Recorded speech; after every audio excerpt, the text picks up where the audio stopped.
Hello, everybody. Happy Friday. Mr. Parrott here with our rundown of what we did in class here on Friday, August 27th. For whether you're absent or quarantining here, make sure to answer the bell ringers. I'm going to get those inputted into the grade book later today for you being absent.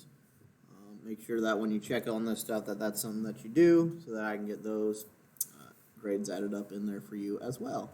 If you didn't turn in your graphing activity from yesterday of how to make graphs, make sure that you submit that to me as well to turn in your graphs.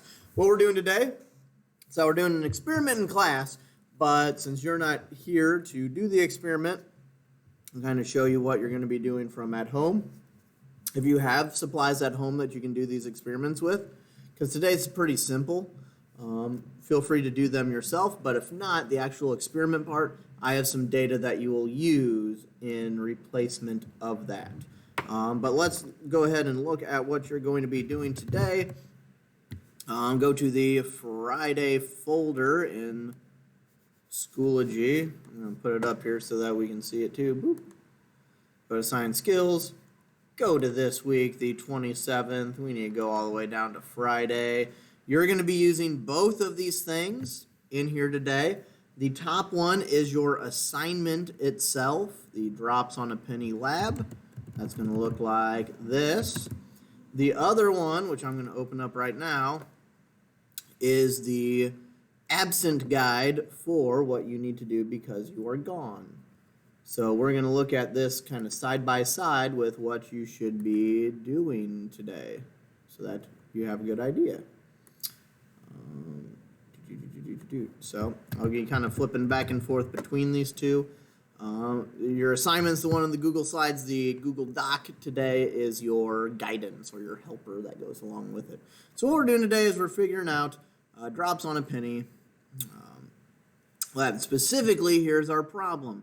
In today's experiment, we're going to be figuring out what side of the penny will hold more water, heads or tails. So that's kind of the problem that everything today is going to be surrounding, is what side's going to hold more. Before we even do anything, we can make a hypothesis. So this is slide number 3. You can see this is the first step in the directions. Underneath Friday here is complete slide number 3 by filling out the highlighted 2 dashes to create the hypothesis for the lab. So our if, then, because. If you need a little bit more guidance on our if, then, because, remember if statement is restating what your experiment is about. We're putting drops of water onto a penny. Then is your prediction. Remember, don't use first person. Then the head side will be more, the tail side will be more, whichever prediction that you think is going to lean one way or another. And then because is your reason. Why do you think the head's going to have more? Why do you think the tails is going to have more? That will be kind of how you'll wrap that part up. So create your hypothesis. The second thing is, or the next slide, is your experiment. Now, if you have the following items at your house, you can do the experiment. You need a penny. You need an eyedropper or anything that can drop drops. That might be the hardest part that you probably don't have. And water. You should hopefully have some water available for you.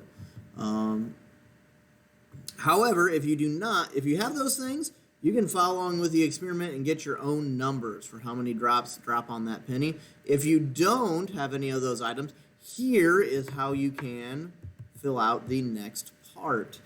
You're going to we're at number 2 on the Absent Learner's Guide. Read through the lab instructions on slide number 4. You're going to use the chart with the data below, so this data table right here. You're going to use this data table to fill out the data table that is in your assignment. So on slide number 5, you have a very similar looking data table to this. These are just some numbers that somebody in class got today. So I took their numbers, I added them into our document here. So you can use their numbers if you aren't able to do the experiment at home.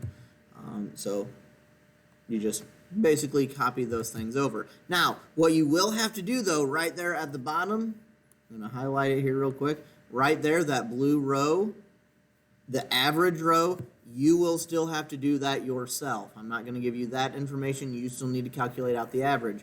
If you need to know how to calculate out the average, look right underneath the average. There's these little instructions there. It'll tell you what to do. Basically, what you do is that you add up all 3 of the trials, get that total, and then divide it by 3. And that'll give you a good heads number and a good tails number. And you can round that number. So if it's 0.33, round down, 0.66, round up with it.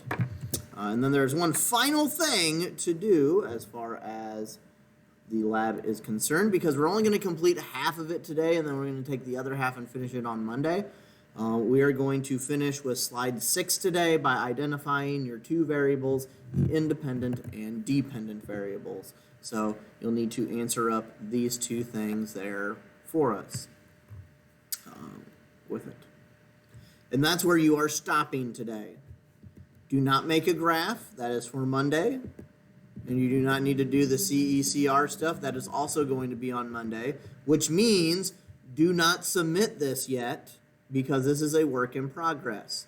But because it's Friday, I didn't want people to really have homework over the weekend, because if we did everything, there's a chance that you might not have finished in class.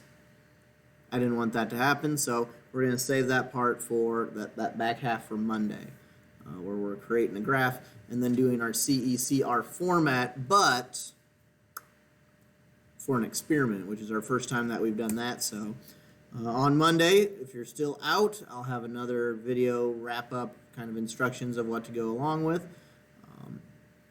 Other than that, make sure that you're keeping up with things. If you do have any questions whatsoever, email me. I will gladly help you out with anything that you need to, but you just have to reach out and email. Hopefully you're doing well. You're staying safe wherever you are out there, and I will hopefully see you sometime next week. Email me over the weekend if you have any issues with anything. Bye.